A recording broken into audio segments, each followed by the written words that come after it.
Abusia aha aye emergency Ghana TV mama nhia ona mesanso ma wakwaba na mema watena ase enso abusia enenfia sanso de ehyemu e wa hebiem na anu ada ba ya bi ba ha sei e de na semba beto mama bene wani anu wafa nyinse abusia enne abrewa ayi kuma de afiri kwamu enne ne wafa aba fidiem ha sei ya odi asem de nam ose obeja ba ya yi atena ne nchen no hwe na akosi se nyankopon be hye na asomdwemu na abusia e asem de sei ene ehwehwe se de bia no be de obi edina asem ba ebekwa ko wie anigemu na egusua jebre na ka me ho nyenko nkotie se eyampa se ne wo fa yiken efina kumem ana se efina kumem nyenko nkotie enfefi ono asama na fe ye ba na ne aka echi neso be de ba be down na ofren so nso a kire wadun e wo comment section ho no mo e de amam nyenko nkotie mbasisi ya adoma te say Pachanya adoma ukodru fie no feeling it to say fie to say Achefie boko. Nana ni msefie boko nana utwara na about okroma ukwa wansa. Ha? Uko hu mame. Pachanya. Okay. Over. Now to say. Pachanya ye. Bibia ye boko. Nana mo ho na nti adom uja no ma kwete se woni obia. Mama, medical asema se medical adamase anza. Asema me ya ka atwaso. Yo. Me fan se me wo fa se de omuna nanu efiri mu nansen. Eti mu nyina ebai. Eti na me ni baby an wo fa se no de ewo. Ti fa se Sunday na meni me bi ekasai. Wo che se wo fa se no aba de o nche.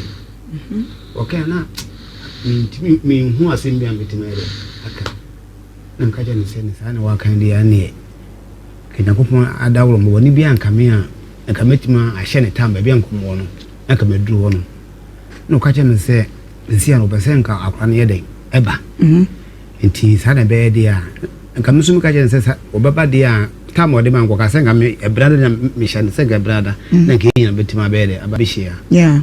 enti mo no ma na ofre me se da bi ne yire mu no edikan de abahaze na mse bebe so bebe ameso wo no enya ade a metimi abahaze enti me fan se ade chi na me hu se papa ba ko ne sa ma me no ne kwatan no mo ba mo no enti o mo ba mo me bu so mo kwan so mo chire no so sa ne be de ne beba Nhyira FM ase na de wo no mo ntimi ya de aka na mse wo papa nipa ya ade wo sa yi na ukaso ufu bi kura mo one day kwa na tena kura mbo no enye yize na wotima fa kwa no tena ko tena ne de papa we ne betimi de aseda ye de ama no akire se wono no akran maame no memfa se o maame ena maame ni free mu ti maame ni free me de ne be share living waters no eni be se busumi no ba o papa so gene papa so ye de free mu etina ya se ama me wo fa na no en sheda enye stable sa so ase wo da ye ensanom ne okay e se am so me be se a wani mu na be me kan sam e se be edro no se me fa me wo fa ase no e de kam me ma no oh se be a metem be se me de o ma ton enya basa se abone de ko be na so me de e ba jono se bia medidi ese bia mo fa ase so no enema bia e koso no afi de se medim na ye de etiafom okay nti se ba bia edu ne se ese wo fafu akwa so de e kana ho ese me fa se bia edu ai de so ne mesu me ka she ewro de nyim se papa o hote woni bia ye de e dan no eti mesu na kasa aka chene se ese me se me fa no e de ka me ma no ho okay tisi wotie ma asebon dia menini ni problem piao yese bia me ka asem na kire no na afi de ofa mejo nso abo na trom woko enti musu manimu amesem kakra na makasa kire ne se ba bia me maduro no ba oba no amede mene to fo na hu sensia na adwene no be de betima ye de asasa yeah enti me de ma fa no ada ka me ma no ho na se ye ba ya mama ni amede ba ye no yo we de ye nyina yesempa ye wo ha na obaaye na dedi kan de ene ewu ni aba na manfa ne ho anche ne kura na ene ne ekura sala men nhyɛ da nya na sa Your friend no come ye di ye na chese. Ensisi so papa. Ti e gba nan bisa akodan mo kire ye obi a waje no ne nete. Se de wo kan se entu ne fu yi. Na bia wo mana tum mama tiefo atunfo. Free say na wo aja. Me ba cho baby am osisi am kwa so. Ba me ko mpa ne bo nre. Yo but say he na won ne etine. Ba baby am ne ko te kwa so. So me na okay. Enti kwa so na be en masina en wo mo domo. Unse unu de yan na de sa akoda bi so a na ni so wo hye. But ndo ba ku de senku ani tofom. Say fufuro sa so. Akoko my chances be. Inti nye de wo koye no wo ye maame no nche no na me be kan pi. Dem me be tie atofo. Wo so ma na ontimi ntina wo fase wo na obetena. Obetena. De to so mu. Wo fase wo na obetena, obetena. Pajan. De to so miensa. Wo fase obeje wo no watena wo chiri se wo fa. Medwo so abasisi ana hrabasa anadwoni enwu ni ade. Wo betena. Pajan. Yewe ya nem. Na yem pacha na Efi ya ye ko mumre ne de ato so kama ene that's one no ye mo asan bond hwe se ka so obi nya na obi eni eden a eye me ni ho na ma me we wo o ti ase ye be se de o mo ba anra no ye be ba bebu wa ma wore be ho ye mfa oni de polisi beka se wo ye gi ensem ama ye tinyi free wo fa ho bie mu a you go smell pepper 03220835818283 03220835818283 ade afutuo ana wode ma aye grace sese abusua agina tum wonum kire mu abata no tebia wowom ayeka tebia wowom no wontimi nye eye akoda no ene ne ntina wo fase da bi sepa se mo fase be se de mi amagiro na mahwe no ade enkra ena wodi gya no ene ede oba obeka anasem sese yenim se be ma bia nka ne ho yenso ya abata ne wa adofo binum kika wonum nsa ase kakra se yemfa mmoa na de etie ni sansa me ye ba tenti sika no awodom de dom ye no ye de be ma wo na nya ni nyina ne ye de be ma wo agya ye ma obi na de akohwe akire na wo de attest wo ende me na me gina metumi so na meka masan agye free accountant ho de ba ye nyina ye de ma me na mum me ma obi na wo de akọ ni akohwe se de tebia na beba ko ba santinata na scan ye bi beba mu a bribi ba ye putupro mu a ye pese ye hwa akosi so bewo na be ma no ane ho mbie no wo ba na ye hwe ne ka ho nsenka ye ne nyina na afia asomdwe ba enti sa ena ye ne mpanyfo nyina ye se be ye no fi se ye tam nyina bu ma wo na sika de ho ahomete eja woni me ya adwen so be wo wi na ho na ne ka na ti esese ye bomode ne ye ne kakaka ti se de ye ne ye bo na kohoma kosi se wo be wo mame he me se Kumasi nka ho mebe Kumasi me konkran outskirts of Kumasi mame nye wadwen chre de na wo ka chre great me so mane ye ntie mu mame na ye nko hello Ohemaa. Dafo. Wo de of me. Amche of me for nyina na che mame antichristi. Nkane memtima personal o Kumasi. Mami. Mum apply mecha akwala no. Wei. Wo de okara ko break a obesu miaw. Mame, me de papa yo anzia obeye adwumahunu. Munko be apply information ni say. Dabi me pepesi abe me mpa be mbu asem bia dabi. Mami odi nkan je no wono a kakra oba fa ne ho no. Wei ye wofa, wo ye bema. E ono wane de hye. Ti wo hwe no hwe wo ka ti hwida mu a wodidi wo bakwa koda. Hello. Afon pacho odi baby afrefi. Me pacho your friend ya bena me ka free radio na ya mi show for this program. Na kakra metini aka tre ye nuaba na oto won say. Ne wo fa no wa chrodo. Enti no ope eni die ene asutie ene akomapa emfa no wo fa no nkonkotena. Ita se batanya onyi se mbosume nkon wo ba no kra se ontumi na uwofa etumi enya akomapa de a yetu ono nso fo se oma akomapa na no wofa enya no ma ne nkowie ne wofa ne bone ne enim guase ama ebusianka na ankasa yanka enti kakra ebetumi aka atemi onye atutie pa ama no wofa ya ne tram. Okay, yeah, that's it. Hello. Hello from Bacho Udi, baby of Refi. Because of I'm not going to. Bacho Yentio. Wofano ayade pa nya wofobia no butuma esaade no so enebe pa wofa butuma bejo atena nchen die da kwa no mele ni ndawo so wofano fano abafano no nya faso enso pa easy pa nti wofano nya michida why. All right, yeah, that's it. Hello. From Bacho Udi, baby of Refi. Because when it's Accra. Yo, Pacho Yenti Accra fire. But some day no bewa. Na aklana sembi na mpesa meka aklana oho no. Mama Pacho. Mpacho asama mpesa meka ne se. Eyi asama mpesa meka ne se. Penyire no obi nye bida na akra bi obi a ye bida. Enti no ofana oji akla no.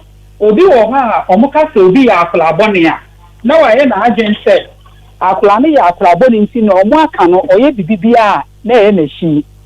Na ade ba kwa mehu ni se eye wan kasa wo ba ade bi obeye bia etimi ye ofi. Santo obi wo ha ne beti mbo na sum. Enso na nse ye ne benti oje mu ma ne ka. Enti so ofane se obaji na onyi na koma mu fitaa. Mani ntie na obi aka. Efiri se panyin na obi nye bi da na onwu ni mobo. Na onti ni nkomo.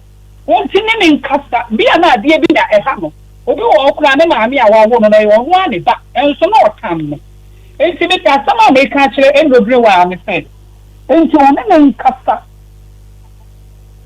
No otam me ho bebre kwa. Nti ni nsofo nkasa asem we. Nti no nye se obi ka se obi nya. Na ni panyin na kasa onye. Nti ofa no hu ni mobo. No onfa do so nje na afra me so na me ka kire ne se. Sani amanfo de ya no aka se onye no. Oma asem no enno hosta na mo ma amanfo mfere. Na adoma nhirafo ne de adon no wo ha no. Enya nkunimdie ema nhirafo. Nti asema betima aka no. Oh, Mama, yeah, that's it. Mama, for last one. Hello. On said first, mobile bus over for waiting long. Hello. Hello. Hello. Oh, Pacho Udi, baby of Refi. Ibi from Kwani and Omuko. Eh. Hello. Hello. From Pacho Yetio, Mama. Me Pacho FM Deborah. Dabo kasa free. Pacho kasa Accra. Dibon Pacho Yentio. Madam Pacho afuto kakra medema akwala ne se. Owo mu se mo agent ogbo kakra de ma no wofa no. E be se na adwi mu se sika o mo wofa ho. Sika o mo wofa ho. Edini ese se oye bia no. Esa se sika o no wofa ho nti no. O ye de atre no wofa no because hu na adwi mu se enye na wofa sika na ehwe no. Memo o man sika e na ehwe no. Edi estra no a onye ahobrase enfama no wofa no. No ni sika de ti se sika o do wofa ho, sika o no wofa ho. Din pa to dem woka no. Here that's it. Epa. Yes. Pejanse ni fan koso. Peja koso. Eh, maso koso one down azu ni dia. Wafa jere ba na kuraje. Chemo. Akwani be nyane bat me fa ho. Dabi onje no. Ma onsa ni fan so. Hwe, avisa na betwa deliverance. Fa ba ko no to akoma so. We me ani abro. Kasa me grace. Me shaga na nyina abo. Sade a me call ma me no di kan kokoye ye no. Ebi nsibiem. Almost Mike and Emma.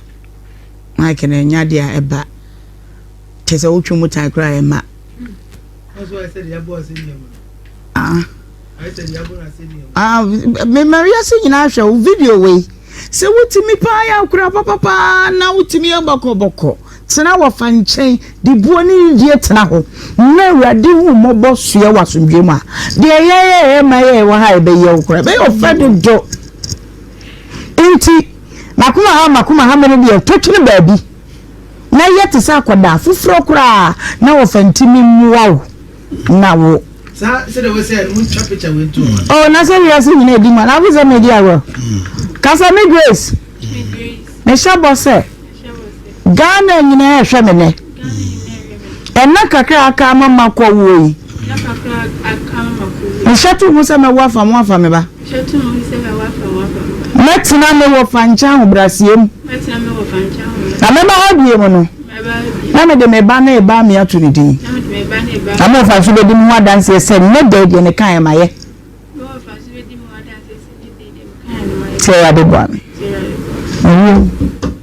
ofa amen afutu ya de be ma no ne de wi ase be kan nyina yaka ma me fo we me ja o mo anne chese o mbebu ni mu mienu but kakra ya ken minim se obefa 1 minute e ka bi che ofa na yenko Asema sister bi frɛ ya wofa.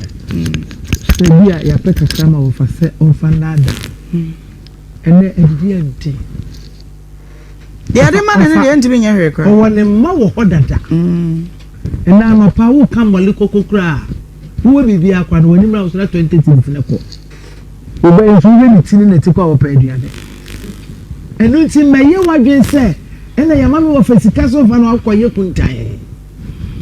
Wodi ahobrase na nte a wudu sida wuti wei wani mo nyam na ho fefefe obi nim de 10 years time obeye enu nti ne wiase nyina ya adwense ya beboa wo a ya so mu enu nti ma wadwene nya adwuma wo fa wo ye bema nim so wo yire so ne yire ene ne yire nkoko ene dia no de ma me kura ni so na me wo fa no ni o ena ne yina ko cheche ho ache ne odo ne yire no kwaso de ha ne ya complain bia ba ya so wo aka of as photo da mo adwi kanka wo a wote we nti yesrew yesimpe for se me fanto so e ma ne nye ho sa dwuma die ya ye die bia na sa da no wonti ena na da no nti hweye na wo ha no obi sa wo ye ode ne ba ne be kire e be dance nti mani panyina hu se omu sika wo mu yiye no eso abanfo so ama wote okay me ba mo bi aka bi a kire ne no ne be pon we you taste